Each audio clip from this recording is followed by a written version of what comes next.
আসসালামু আলাইকুম। কাজ, ক্ষমতা, শক্তি অধ্যায়ে আজকের ক্লাসে সবাইকে স্বাগত। আজকের ক্লাসে আমরা বেসিক্যালি হচ্ছে কাজ এবং শক্তি এই দুইটা নিয়ে আলোচনা করব। এবং এই আলোচনা করার সময় আমরা কিছু ম্যাথমেটিক্যাল টার্ম দেখব, যেগুলো হচ্ছে কাজ, যে ইকুয়েশন দিয়ে কাজ এর ভ্যালুটা বের করা যায়, এবং যে ইকুয়েশন দিয়ে আমরা কি পরিমাণ কাজ হয়েছে বা কোনো একটা সিস্টেমের কাজ কত সম্পন্ন হয়েছে সেটা আমরা নির্ণয় করতে পারবো। একই সম্বন্ধে আমরা কাজ এবং শক্তির মধ্যে পার্থক্যটা আমরা জানবো। শক্তি হচ্ছে কাজ করার সামর্থ্য। কোন একটা সিস্টেমের যদি কাজ করার সামর্থ্য থাকে তাহলে আমরা এটাকে শক্তি বলবো। সেটা তারা আমরা যখন বুঝবো তার একটা শক্তি এন্টিটি উপস্থিত আছে। এবং কাজ আমরা যখন বুঝবো, আমরা যদি শক্তি বেসিক্যালি বুঝি, কাজ করার সামর্থ্যকে শক্তি বলা হয়। কাজ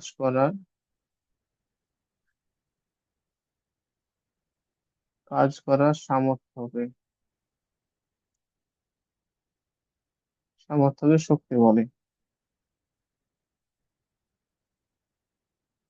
এবং কাজ হচ্ছে কোন একটা সিস্টেমের কোন একটা বস্তুকে যদি আমরা বল প্রয়োগ করি, এটা একটা এম ভরের বস্তু।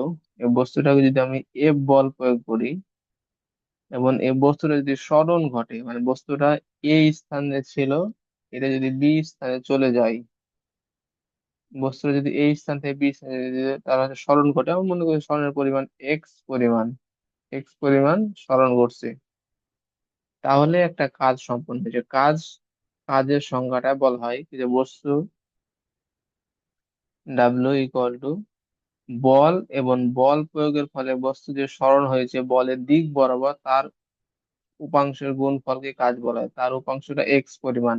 বল আমি এ থেকে বি এর দিকে অ্যাপ্লাই করেছি, এবং তার ফলে এক্স মিটার সরণ ঘটছে এ থেকে বি এর দিকে, এবং বলের পরিমাণ এফ যদি হয় তাহলে কাজকে বলা হচ্ছে এফ ইন্টু এক্স এর গুণফলকে আমরা বলবো কাজ। এখন কাজের একক যদি আমরা যাই, কাজের একক হচ্ছে জুল, শক্তির একক জুল। এই যে দুইটা জিনিস, দুইটা স্কেলার রাশি, কাজ একটা স্কেলার রাশি, শক্তি একটা স্কেলার রাশি। কিন্তু আমরা এদের মধ্যে বেসিক পার্থক্যটা নিয়ে আজকে প্রথমে আলোচনা করব। তো কাজ এর একক হচ্ছে জুল, শক্তি একক জুল। তার মানে হচ্ছে দুইটা এন্টিটির কাছাকাছি একই রকম আছে। কিন্তু একটা জিনিস বুঝতে হবে আমাদের, মহাবিশ্বের শক্তির পরিমাণ নির্দিষ্ট। শক্তিকে এক রূপ থেকে অন্য রূপে ট্রান্সফার করা যায়, কিন্তু শক্তির সৃষ্টি বা শক্তি ধ্বংস করা যায় না। মনে করছি কোন একটা সিস্টেমে 100 জুল শক্তি আছে, বা এই মহাবিশ্বে 100 জুল শক্তি আছে। কাজটা হচ্ছে শক্তিকে এক রূপ থেকে অন্য রূপে রূপান্তর করার প্রক্রিয়াটাই হচ্ছে কাজ। শক্তিকে এক স্থান থেকে অন্য স্থানে আমরা নিয়ে যাব, বা একটা স্থানান্তর একটা প্রক্রিয়াটাই হচ্ছে কাজ। আর শক্তির হচ্ছে কাজ করার সক্ষমতা। ঠিক আছে, শক্তি বিভিন্ন রূপে থাকতে পারে, যেমন তাপ শক্তি, শব্দ শক্তি, গতিশক্তি। গতিশক্তি, তারপরে হচ্ছে যান্ত্রিক শক্তি। যান্ত্রিক শক্তি দুই রকম শক্তি, গতিশক্তি, বিভব শক্তি। তারপরে আমাদের রাসায়নিক শক্তি, ভরও একটা হচ্ছে মানে শক্তির একটা রূপ। তারপরে আরো হচ্ছে বিদ্যুৎ শক্তি, চৌম্বক শক্তি, নিউক্লিয়ার এনার্জি। এইগুলো হচ্ছে শক্তির উপাদান। কিন্তু শক্তি আর যেহেতু কাজের একক একই, তাহলে এদের ভিতরে একটা সামঞ্জস্য আছে। সামঞ্জস্যটা হচ্ছে, কাজ হচ্ছে শক্তি এক রূপে আছে, এ সিস্টেমে আছে 100 জুল, এটাকে বি সিস্টেমে নিয়ে যাব আমরা। বি সিস্টেমে নিয়ে যাব, তখন হচ্ছে 90 জুল শক্তি আছে। আর 10 জুল শক্তি হচ্ছে আমার লস হয়েছে। শক্তিটা লস শক্তি হচ্ছে 10 জুল। 10 জুল পরিমাণ শক্তি লস হয়েছে। এই যে শক্তিকে এক রূপ থেকে অন্য রূপে রূপান্তর করছি, মনে করছিলাম এটা তাপ শক্তি আকারে ছিল, এই 90 জুল হয়ে গেছে বিদ্যুৎ শক্তি আকারে। বাকি 10 জুল অন্য আরেকটা শক্তি মনে করেছে শব্দ শক্তিতে রূপান্তর হয়েছে। এটা হইতেই পারে, ঠিক আছে, শক্তিতে রূপান্তর হয়েছে। তাহলে এই যে আমরা একটা সাপোজ ধরে নিচ্ছি যে এটা একটা শব্দ শক্তিতে রূপান্তর হয়েছে, তাহলে এই যে তাপ শক্তি, বিদ্যুৎ শক্তি, শব্দ শক্তি রূপান্তর হয়েছে, শক্তির যোগফল কিন্তু একই আছে। 100 জুল শক্তি ছিল, এখান থেকে 100 জুল শক্তিতে রূপান্তর হয়েছে। কিন্তু এই যে এর মধ্যে শক্তির স্থানান্তরের ফলে যে প্রক্রিয়াটা সম্পন্ন হয়েছে সেটাই কাজ। শক্তিকে এক স্থান থেকে অন্য স্থানে বা এক রূপ থেকে অন্য রূপে রূপান্তর প্রক্রিয়াটাই হচ্ছে কাজ। এখন আমরা যদি বলি তাহলে এই পরিমাণ কাজ, এই 90 জুল পরিমাণ কাজ, 90 জুল পরিমাণ শক্তি আছে, এই 90 জুল পরিমাণ বিদ্যুৎ শক্তিকে আমরা যদি এখন আরেকটা সিস্টেমে যে 90 জুল পরিমাণ বিদ্যুৎ শক্তি আমরা পেলাম, এই 90 জুল বিদ্যুৎ শক্তিকে যদি আমরা অন্য শক্তিতে রূপান্তর করতে যাই তাহলে এখান থেকে কাজ 90 জুল পাওয়া সম্ভব না। 90 জুল কাজ পাওয়া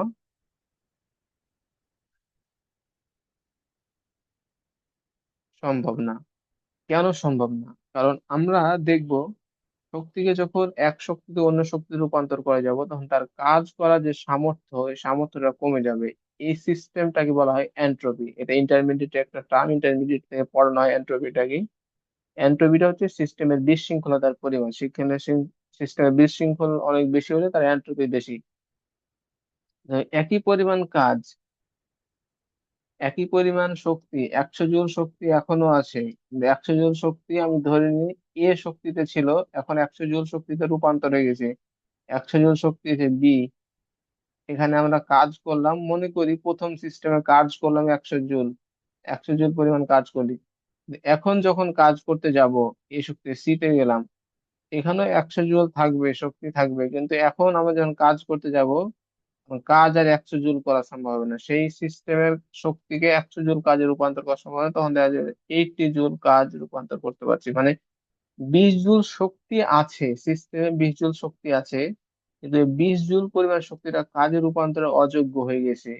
20 জুল পরিমাণ শক্তিকে কাজে রূপান্তর করা যাবে না। কাজ আর শক্তির বেসিক্যালি পার্থক্য এটাই, শক্তি সবসময় কনস্ট্যান্ট থাকবে, কিন্তু সেই শক্তিকে কাজে রূপান্তর করা যাবে এক সিস্টেম থেকে অন্য সিস্টেমে।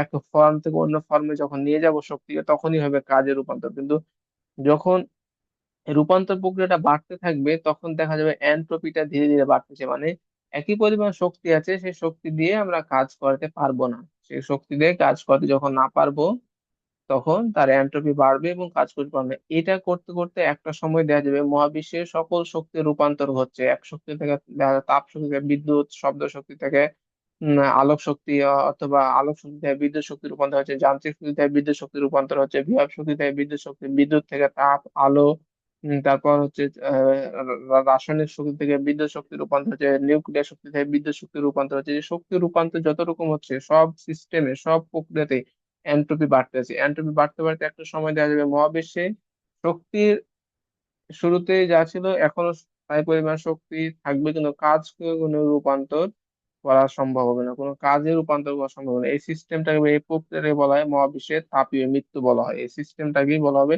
ওই ঘটনাটাকে বলা হবে মহাবিশ্বের তাপীয় মৃত্যু। মানে তখন মহাবিশ্বের শেষ স্টেট ঘটবে তাপীয় অবস্থা, মানে সকল শক্তি থাকবে কিন্তু কোনো কাজ করার মতো কোনো শক্তি থাকবে না, সেই শক্তিকে কাজে রূপান্তর করবে না, কারণ সেটা স্যাচুরেটেড এন্ট্রপিতে পৌঁছে যাবে।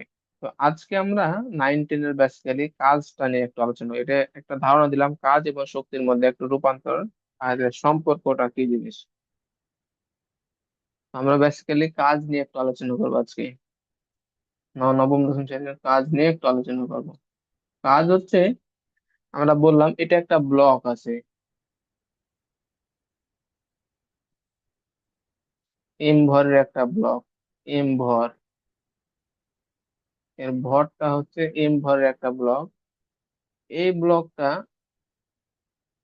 এইখানে ছিল ইনিশিয়াল অবস্থায়, এই অবস্থাতে ছিল। এই ব্লকটাকে একটা ধাক্কা দিয়েছি আমি এফ বলে, এফ বলে ধাক্কা দিয়েছি। ধাক্কা দেওয়ার ফলে বস্তুটা এই পরিমাণ স্মরণ করছে, বস্তুটা স্মরণ করছে এই পরিমাণ, স্মরণটা হচ্ছে এক্স মিটার, এক্স মিটার স্মরণ করছে, এক্স মিটার স্মরণ করছে। এই বস্তুটা ছিল এ পজিশনে, এখন চলে গেছে বি পজিশনে। তো বল যেদিকে দিয়েছি, বলের দিকে সরণ কত হয়েছে, আমি যদি বলি বলের দিকে সরণ,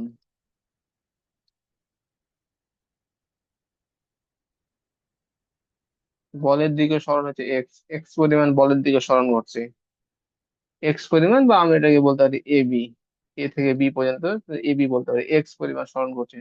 তাহলে কাজের সংজ্ঞাটা বলছে কোনো একটা বস্তুকে বল প্রয়োগ করা হলে বল মানে এফ বল এবং বলের সরণ যে হবে, বলের দিকে সরণ যাবে তার উপাংশের গুণফলকে আমরা কাজ বলবো।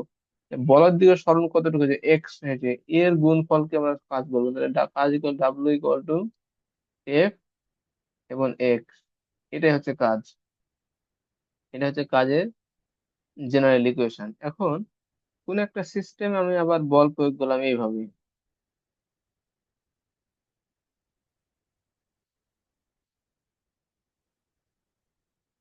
কোন একটা সিস্টেমে আমি বল প্রয়োগ করলাম এইভাবে।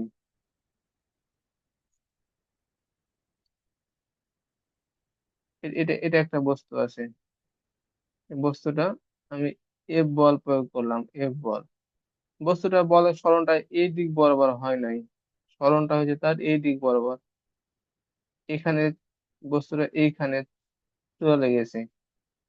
এফ বল এখানে এ ছিল, এখানে বি হয়েছে, এবং এর সরণটাকে আমরা এস দ্বারা সূচিত করলাম। এবং বলের দিকটা ছিল এদিক বরাবর হচ্ছে বল, এবং বল আর সরণের দিকটা হচ্ছে এদিকে। বল আর সরণের মধ্যবর্তী একটা কোণ আছে, কোণটা হচ্ছে থিটা, এদের মধ্যবর্তী একটা অ্যাঙ্গেল করছে, কারণ বল যেদিকে আমি অ্যাপ্লাই করেছি সরণ সেদিকে হয় নাই। কিন্তু আমরা বল যেদিকে সরণ করছি সরণ সেদিকে যদি নাও হোক, কিন্তু আমরা হচ্ছে কাজ হচ্ছে, কাজের ডেফিনেশনটা হচ্ছে বল ও বলের দিকে সরণের গুণফল। বলের দিকে যে সরণ ঘটবে তার, বলের দিকে সরণের গুণফল, বলের দিকে যে সরণ ঘটছে বলের দিকে সরণের উপাংশের গুণফল। তো উপাংশের যদি লিখে দিই আর একটু ভালো শোনাই, উপাংশের গুণফল, বলের দিকে সরণের উপাংশের গুণফল। তাহলে আমরা যদি বলের দিকে সরণ কোনটা, বলের দিকে সরণ হচ্ছে এসি, এ থেকে সি পর্যন্ত বলের দিকে সরণ।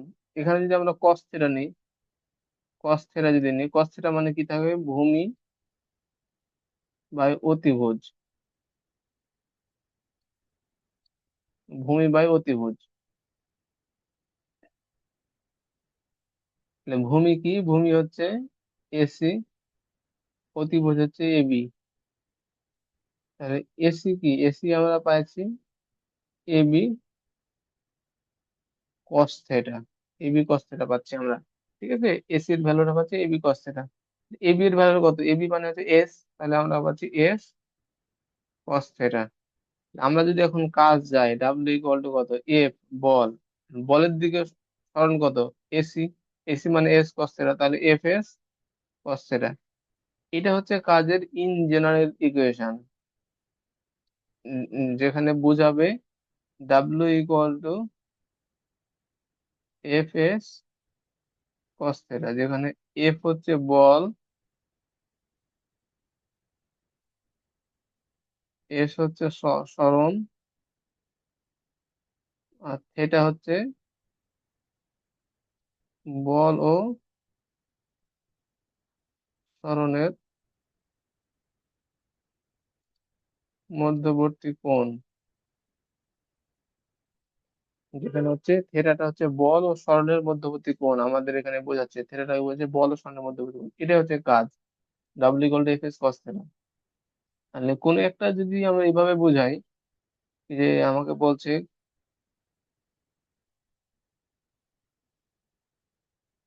একটি বস্তুতে 10 নিউটন বল প্রয়োগ করায়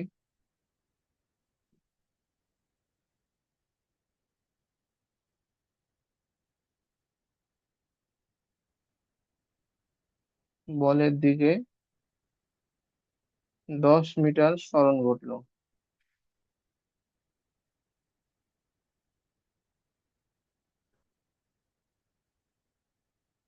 ঘটলো।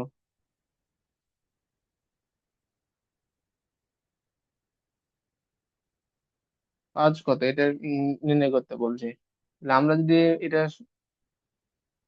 সলিউশনে যাই, তাহলে এখানে আমরা পাবো এফ ইকুয়াল টু হচ্ছে 10 নিউটন। 10 নিউটন বল পাবো। তারপর হচ্ছে ত্বরণ বলতে আমরা যদি নির্ণয় করি এস ইকুয়াল টু, তাহলে আমরা পাবো 10 মিটার। এখানে থেটাটা যদি নির্ণয় করার দরকার দরকার নেই, কারণ আমরা এখানে এস এর মান পেয়ে গেছি। এখানে বলছে বলের দিকে 10 মিটার সমান করছে, মানে থেটাটার মান এখানে হবে 0 ডিগ্রি। এবং কস 0 ডিগ্রির মান হচ্ছে 1। কস 0 ডিগ্রির মান হচ্ছে 1। তাহলে আমরা আমাদের এই টার্ম অংশটুক না লিখলেও চলে। তাহলে হচ্ছে ডাব্লিউ ইকুয়াল টু, এই ক্ষেত্রে আমরা লিখতে পারবো F S. F S cos theta, তাহলে কস থেটার মান 1। তাহলে আমরা এখানে লিখি 10 × 10 × 1, 100 জুল। যেহেতু কাজের একক হচ্ছে জুল, 100 জুল। 100 জুল পরিমাণ কাজ হয়েছে। এখন কেউ যদি এই কোশ্চেনটা এভাবে লিখে W equal to F S cos theta নাও লেখে, কারণ যেহেতু বলের দিকে সরণ বলছে, তাহলে হচ্ছে এফ এর মান 10, এস এর মান 10, তা হবে 100 জুল। এখন সেম কোশ্চেন যদি একটা এভাবে ডিফাইন করে দেয়,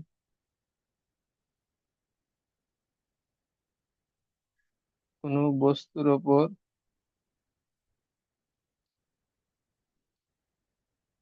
10 নিউটন বল প্রয়োগ করলে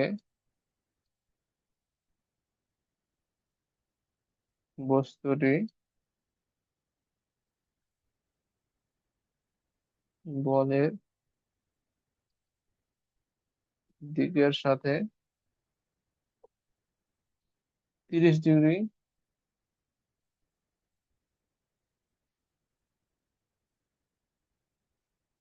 কোণ করে 10 মিটার দূরে সরে গেল।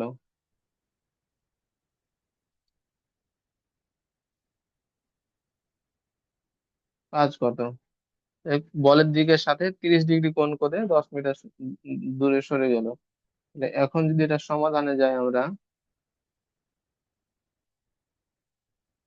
এখন যদি সমাধানে যাই, তাহলে এফ ইকুয়াল টু আমরা পাচ্ছি 10 নিউটন। এফ ইকুয়াল টু পাচ্ছি 10 নিউটন। এস ইকুয়াল টু পাচ্ছি 10 মিটার। থিটা ইকুয়াল টু হচ্ছে 30 ডিগ্রি। এবং কস থিটার মান আমরা কস 30 ডিগ্রির ভ্যালু আমরা জানি। কস 30 ডিগ্রির ভ্যালু আমরা জানি হচ্ছে √3/2। কস 30 ডিগ্রির ভ্যালু হচ্ছে √3/2।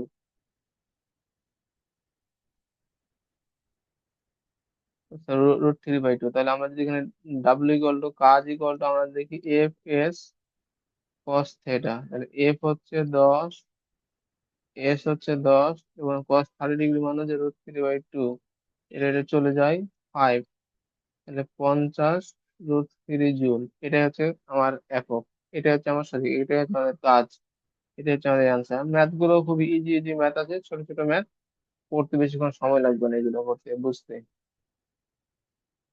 এই গেল হচ্ছে ম্যাথ। এখন কাজের এককটা কিভাবে নির্ণয় করা যায়, এটা আমরা দেখবো একটু।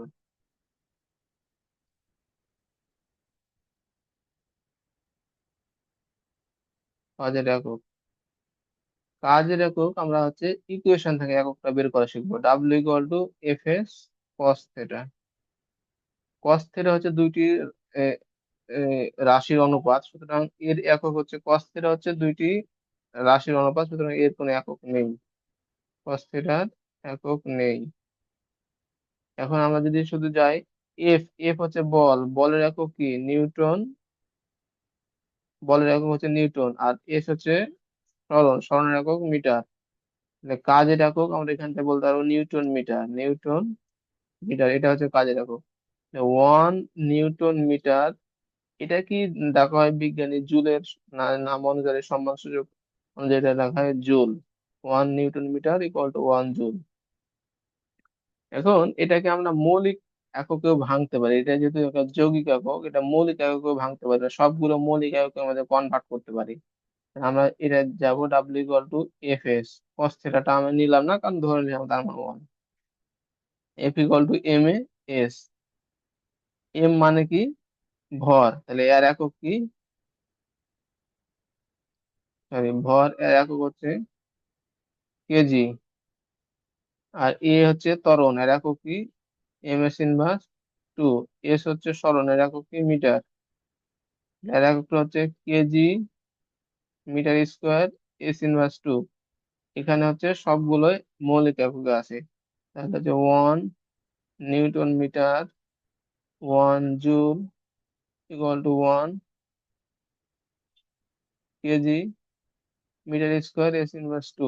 এটা হচ্ছে কাজের একক। কাজের আমরা যে কোনোটা একটা ইউজ করতে পারি, কাজের তিনটা এককের ভিতরে যে কোনোটা ইউজ করতে পারি। এই এককটা হচ্ছে মৌলিক একক কনভার্সন করে আমরা পেয়েছি, এই এককটা মৌলিক কনভার্সন করে পেয়েছি। আর এটা হচ্ছে নিউটন মিটার, এটা হচ্ছে তিনটা এসআই একক, তিনটা এখন আমরা যদি মাত্রাটা নির্ণয় করতে যাই, কাজের মাত্রা,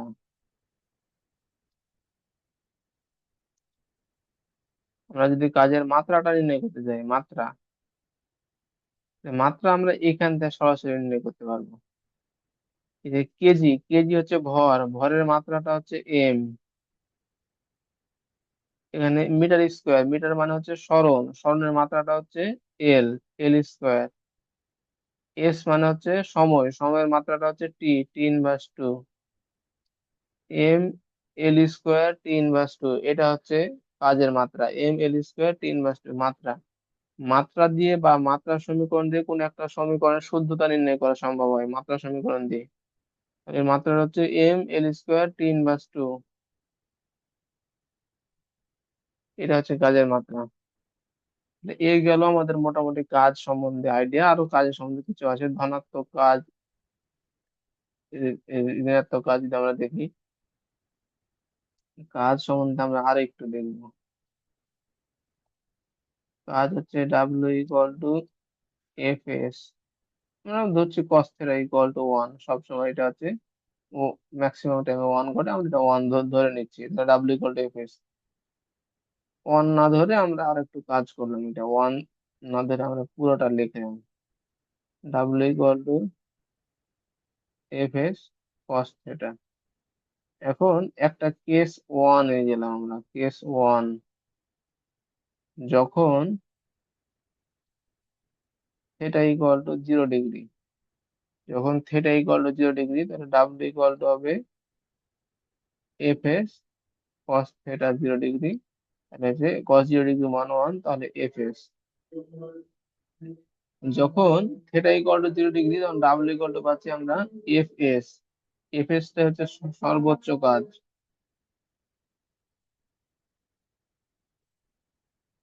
কস যখন থিটার মান 0, তখন কাজটা হয় সর্বোচ্চ কাজ, মানে এটা হচ্ছে সর্বোচ্চ কাজ থিটাতে 0 ডিগ্রিতে।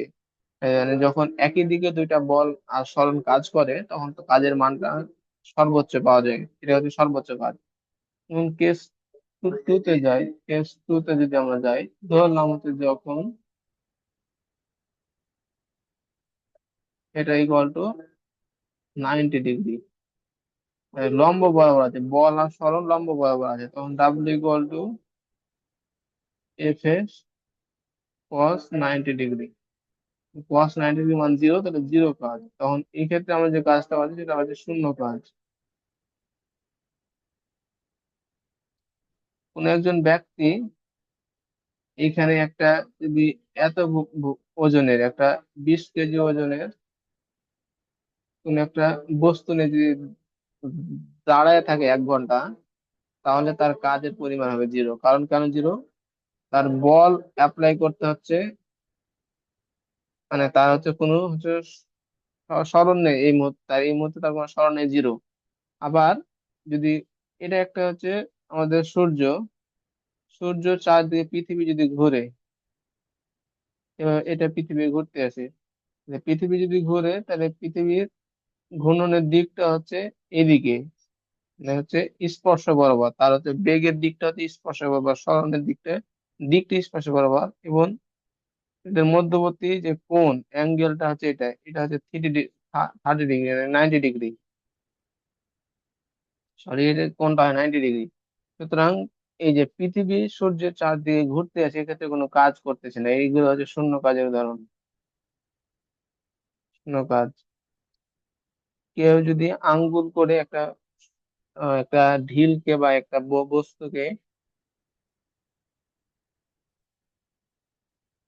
একটা বস্তুকে সুতা দিয়ে বেঁধে যদি ঘোরায় উম, চারপাশে, তাহলে যে কাজ হবে সে কাজের পরিমাণ হবে শূন্য, সেক্ষেত্রেও কাজের পরিমাণ হবে শূন্য কাজ হবে।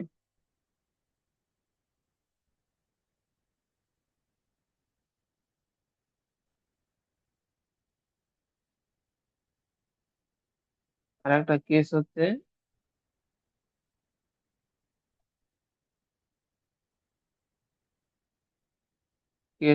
থ্রি, এটা ইকুয়াল টু 180 ডিগ্রি।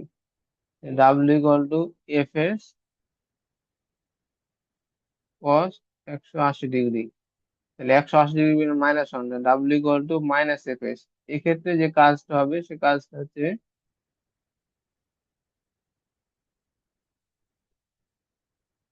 ঋণাত্মক কাজ। এক্ষেত্রে কাজটা হবে ঋণাত্মক কাজ, মানে কাজের মানটাই হচ্ছে নেগেটিভ, এবং এটা হচ্ছে সর্বনিম্ন কাজ। সর্বনিম্ন কাজ এটা হচ্ছে ঋণাত্মক কাজ, এবং কাজটা হচ্ছে সর্বনিম্ন কাজ। এখন একটা জিনিস দেখি, যদি আমরা এটাকে ভাগ করে, যদি এই 0 থেকে 90 পর্যন্ত কাজটা থাকছে ধনাত্মক, এই যে ধনাত্মক কাজ থাকছে না, 90-তে যে জিরো হচ্ছে, বা 90-র পরে কস থিটার মান হয়ে যায় মাইনাস বা নেগেটিভ, এক্ষেত্রে 90 চাইতে বড় এবং 180 ডিগ্রি চাইতে যখন ছোট হচ্ছে, তখন কাজের মানটা হয়ে যাচ্ছে নেগেটিভ হয়ে যাচ্ছে, কাজের মান নেগেটিভ। তবে তার জন্য ধনাত্মক কাজের লিমিট আমরা যদি যাই, ধনাত্মক কাজের লিমিটটা আমরা যদি যাই থেটা, এর লিমিটটা হয় 90 ডিগ্রি চাইতে ছোট এবং 0 ডিগ্রি বা 0 ডিগ্রি থেকে বড়, এর মধ্যে ধনাত্মক কাজের লিমিটটা। আর যদি ঋণাত্মক কাজ এর লিমিটটা যদি আমরা দেখি, ঋণাত্মক কাজটা 90 ডিগ্রি চাইতে বড় হয়, সেটা হয় এবং 180 ডিগ্রি পর্যন্ত হয়। এটা হচ্ছে ধনাত্মক কাজ আর ঋণাত্মক কাজের লিমিট। আমি যদি 0 থেকে 90-র ভিতরে কোনো একটা ভ্যালু নিই, তাহলে কাজটা সবসময় ধনাত্মক হবে, এবং এক্সাক্ট 90 যখন যাব তখন কাজের মানটা শূন্য হয়ে যাবে, এবং হচ্ছে 90 থেকে বড় 180 ডিগ্রি পর্যন্ত যে ভ্যালুটা পাবো, এই ভ্যালু পর্যন্ত কাজের মানটা হয়ে যাবে নেগেটিভ কাজ বা হচ্ছে ঋণাত্মক কাজ। এই গেল আজকের ক্লাস, এ পর্যন্তই। আশা করি তোমরা এগুলো নিয়ে প্র্যাকটিস করবে এবং হচ্ছে আরো আলোচনা করবে, এবং প্রবলেম হলে আমাদের হচ্ছে কমেন্টে জানাও। ধন্যবাদ সবাইকে।